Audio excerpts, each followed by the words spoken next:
안녕하세요. 크립토 노마드입니다.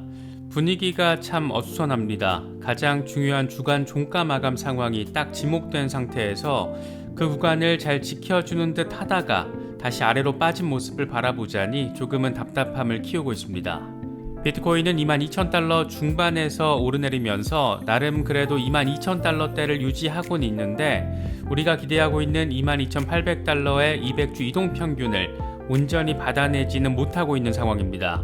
많은 분석가들이 거의 공통적으로 200주 이동평균 위에서의 종가 마감 상황을 이 추가 반등을 위한 기본 조건으로 지목을 해놓은 상태여서 또 반대 측면에서는 이 구간 지지가 확정되지 않으면 다시 19,000달러 수준으로 후퇴할 가능성이 있다라는 그런 전망도 제시된 상태여서 이래저래 긴장감을 높이는 모습입니다. 이더리움의 경우에는 확실히 지분증명 전환에 대한 기대감이 실질적으로 높아지고 있는 모습입니다. 최근 일주일 동안 15% 수준의 상승세를 확인한 것만 놓고 봐도 9월 이더리움 병합에 대한 기대가 이미 시세에 적극적으로 반영되고 있다는 점을 분명하게 확인할 수가 있습니다. 이더리움의 기술적 패턴의 측면으로 보나 이더 BTC 차트의 흐름을 보나 추가적인 상승 점쳐지고 있습니다. 워낙 뜨거운 이벤트이다 보니까 비트코인이 어리버리치는 사이에 어쩌면 의미 있는 수준의 이더리움 중심의 장세가 펼쳐질 수도 있지 않을까 그런 기대감을 만들고 있습니다. 자본시장 전반과 관련해서 새로운 한 주이자 사실상 7월의 마지막 주, 이번 여름 기간 동안 가장 중요한 한 주가 될 것으로 거론되고 있습니다. 크게 두세 가지 이벤트를 바라보고 대응할 필요가 있는데 먼저 연준의 기준금리 인상이 결정되는 한 주입니다. 시장의 전망치는 큰 변화가 없는 모습인데 오히려 1%포인트 울트라 스텝보다 0.75%포인트 자이언트 스텝 인상 가능성이 조금 더 높아진 상황입니다. 또 하나는 연준의 기준금리 인상이 발표되는 같은 날에 미국의 2분기 GDP가 발표가 됩니다. 그리고 나머지는 한 주 내내 이어지는 핵심 빅테크들의 실적 발표가 있습니다. 마이크로소프트부터 알파벳, 메타까지 핵심 기술주 기업들의 실적 발표가 어떻게 나오느냐에 따라서 주식시장의 흐름이 판가름 날 것이다. 이런 분석이 우세합니다. 비트코인이 증시와 동조화돼 있고 특히 기술주와 강하게 동조화돼 있다는 점을 고려하면 이들 빅테크들의 실적 발표가 비트코인의 흐름에도 아주 직접적인 영향을 줄 수 있다는 점 생각해 볼 수가 있습니다. SEC가 코인베이스 내부 거래자들을 기소하면서 해당 코인들을 증권으로 규정한 것을 놓고 연일 후폭풍이 이어지고 있습니다. 이번에는 전직 연방검사가 나서서 SEC는 해당 코인들이 왜 증권이 되는지를 증명해야 하고 그게 아닐 경우에는 소송을 낼 수가 없다 이렇게 한방 날려버렸습니다. 이게 참 대상만 바뀌었지 리플 소송 과정에서도 똑같이 반복돼 왔던 상황이 지금 이번 코인베이스 내부 거래자 사건을 통해서도 재방송되고 있는 겁니다.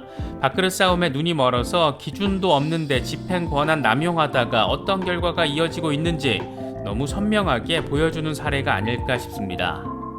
주말에 전반적인 분위기가 다소 어수선하게 진행되고 있습니다. 연준의 금리 리스크가 해소되기 전까지는 이런 모호한 흐름이 계속 이어질 수도 있다는 점 참고하시면서 시장 바라보시면 더 좋을 것 같습니다. 본격적인 시작에 앞서서 좋아요와 구독 또 알림 설정 꼭 부탁드리겠습니다. 영상 제작에 아주 큰 도움 된다는 말씀 함께 드립니다. 그럼 시작하겠습니다. 비트코인은 계단형 하락 양상을 보이면서 장중 22,000달러가 일시적으로 깨지기도 했지만 곧장 반등을 확인하며 22,000달러 중반에서 오르내리고 있습니다. 22,800달러 위에서의 주간 종가 마감 여부가 1차적인 관전 포인트인데 이렇게 조금씩 힘을 내면서 그 위로 안정적으로 올라서게 될지 아니면 지금처럼 흐물거리는 흐름을 조금 더 확인하게 될지 여러모로 관심도가 높아지고 있습니다.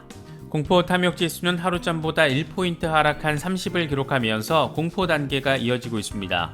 비트코인 도미넌스도 소폭 빠지면서 42% 중반에서 오르내리고 있습니다. 시장 지배력 자체가 여전히 상당히 모호하다라는 점 느낄 수가 있습니다. 비트코인에 대한 단기적 흐름과 관련해서는 거의 대부분의 분석가들의 입장에 큰 변화가 없는 모습입니다. 일단은 200주 이동 어떻게 결정이 되든 이건 단기적이다, 이런 부분 참고하시면 좋겠습니다. 후퇴하더라도 일시적이고 상승하더라도 역시 일시적일 가능성이 높아서 단기 대응하시는 분들은 이런 전망들 잘 참고하시면 좋겠습니다. 특히 이번 한 주 여러 가지 이벤트들이 지금 예정되어 있다는 점도 이런 방향성에 제동을 걸 수 있는 요인이 될 수가 있습니다. 익명의 분석가 스탁머니 리잘드의 경우에는 좀 더 장기적인 흐름에서 지금의 상황을 설명했습니다. 그는 모든 것이 순환적이고 예측 가능하다. 우리는 다시 웨이브 트렌드의 과매도 영역에서 중요한 신호의 교차점에 있다. 지금까지 항상 바닥을 보여줬던 오실레이터를 통해서 우리는 짧은 누적 단계에 있는 것이라고 할 수 있다. 이렇게 분석을 했습니다. 함께 공유한 차트를 보면 하락 쐐기 패턴을 보이면서 하락세를 보이다가 일정 시간 축적의 시간이 진행이 됐었고, 축적이 마무리가 되면 거대한 상승장이 발생했다라는 점을 확인할 수가 있습니다.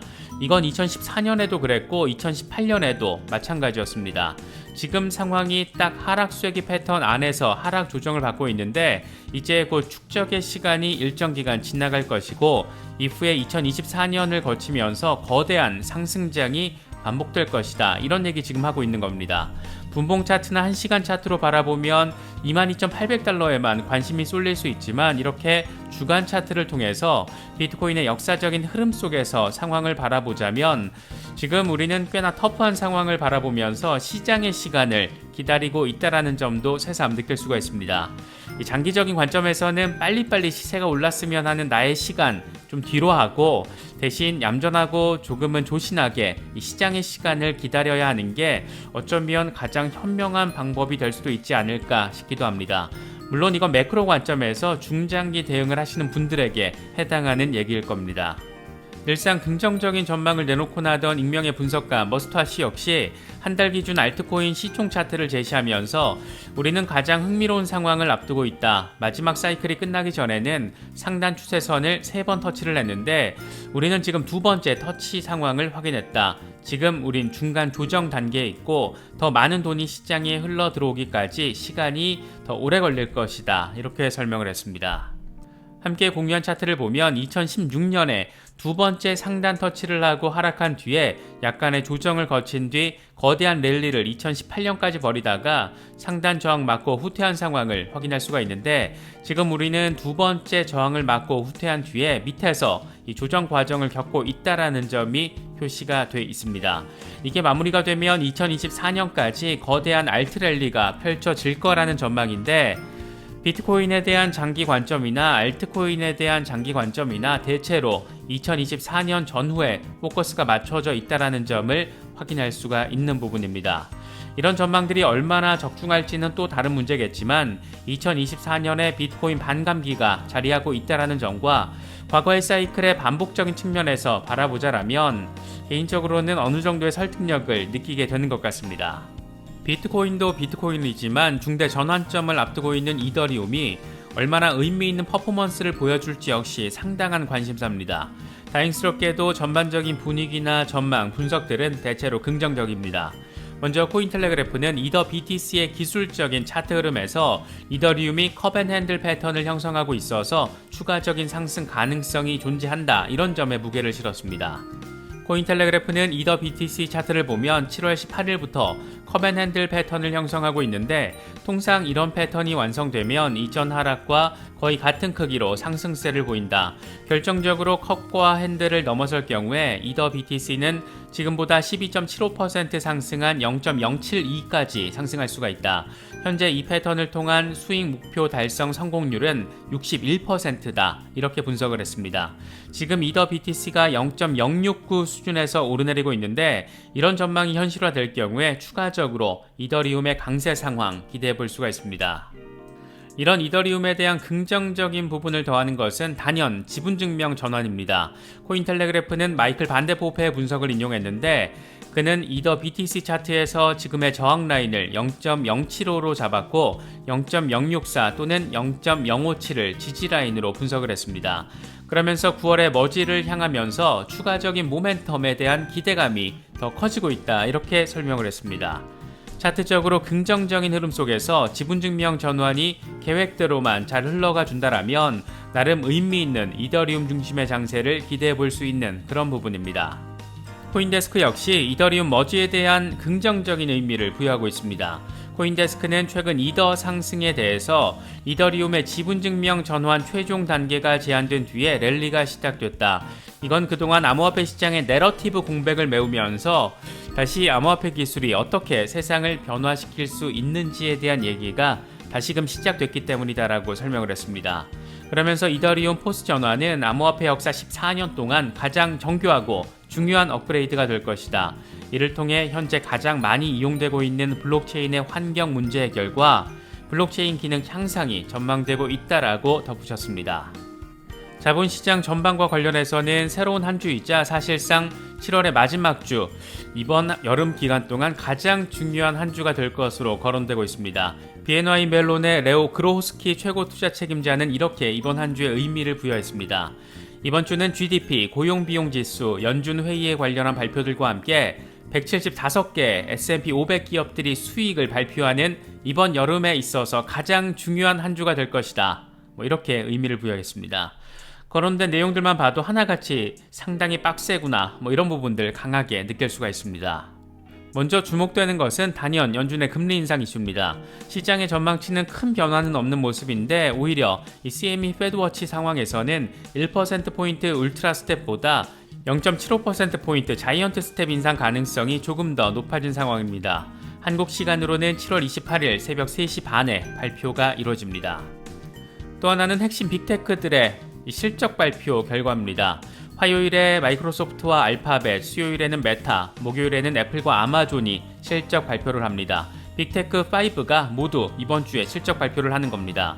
마이크로소프트부터 알파벳, 메타까지 핵심 기술주 기업들의 실적 발표가 어떻게 나오느냐에 따라서 주식시장의 흐름이 판가름 날 수 있다는 것인데 비트코인이 증시와 동조화되어 있고 특히 기술주와 아주 강하게 동조화되어 있다는 점을 고려하면 이들 빅테크들의 실적 발표가 비트코인의 흐름에도 아주 직접적인 영향을 주게 될 것이라는 점을 생각해 볼 수가 있습니다.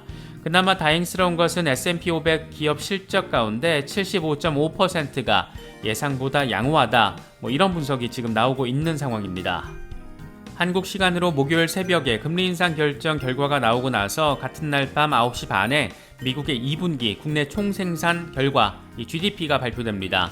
만약 1분기 마이너스 1.6%에 이어서 이번에도 마이너스로 나올 경우에는 경기 침체 신호로 간주될 것이기 때문에 단기적인 변동성이 발생할 수도 있는 그런 날입니다. SEC가 코인베이스 내부 거래자들을 기소하면서 해당 코인들을 증권으로 규정한 것을 놓고 연일 후폭풍이 이어지고 있습니다. 이번에는 연방검사 출신의 이안 맥기널리 변호사가 코인데스크와의 인터뷰를 통해서 SEC를 아주 살짝 지려 밟아놨습니다. 그는 SEC가 코인베이스 내부 거래자 소송을 진행하기 위해서는 해당 토큰들, 그러니까 SEC가 증권이라고 규정한 토큰들을 어떻게 어떤 기준으로 유가증권으로 구분을 했는지 입증을 해야 한다. SEC가 증권으로 규정한 토큰이 유가증권이 아니라면 SEC는 소송을 제기할 수 없다. 이렇게 밝혔습니다. 그는 그러면서 코인베이스는 기밀 정보를 도난당한 입장이기 때문에 피해자에 해당한다. 이 코인베이스가 증인으로 개입할지 여부는 좀 더 두고 봐야 한다. 코인베이스는 이번 사건의 직접 당사자는 아니다라고 설명을 했습니다. 상황이 상당히 복잡해지는 것은 SEC가 증권으로 규정한 코인들에 대해서 코인베이스는 증권이 아니라는 입장을 보이고 있기 때문입니다. 결국 이번에도 초점이 되는 것은 유가증권의 기준이 뭐냐, SEC 니들은 대체 뭘 기준으로 증권으로 규정을 한 거냐, 여기에 맞춰지게 되는 건데 리플 사건 과정에서 지속적으로 확인됐던 답답함이 이번 코인베이스 사건에서도 거의 똑같이 반복되고 있다는 점을 바라볼 수가 있습니다. 지금까지 리플 소송 과정에서 SEC가 보여준 스탠스를 기준으로 놓고 바라보면 SEC는 자체적으로 내부적으로 유가증권에 대한 명확한 기준이 없다라고 바라볼 수 있습니다. 그러니까 코인에 대한 증권 분류 기준에 대해서 그 명확한 지점을 지금 가지고 있지 않은 겁니다. 100년 전 하위 테스트라는 낡은 기준을 제시하다 보니까 이게 설득력도 없고 계속 리플 측의 공격만 받고 있는 상황이 반복되고 있습니다. 여기에 힘먼 스피치 등 중요한 증거가 될 자료는 죽어도 공개 못한다라고 버티고 있는 상황입니다. 과연 이번 코인베이스 사건 어떻게 돌아가게 될지, SEC가 어떤 입장을 제시할지는 그래서 더 주목받을 수밖에 없는 모습입니다. 하지만 지금까지의 스탠스를 보면 SEC는 이번에도 명확한 코인의 증권성 기준점, 그 기준을 제시하지 못할 가능성이 상당히 높아 보입니다. 이번에 준비한 영상은 여기까지입니다. 영상이 도움이 되셨다면 좋아요와 구독, 또 알림 설정 꼭 부탁드리겠습니다. 영상 제작에 아주 큰 도움 된다는 말씀 함께 드립니다. 언제나 성투하시기를 기원하겠습니다. 시청해주셔서 감사합니다. 지금까지 크립토 노마디였습니다.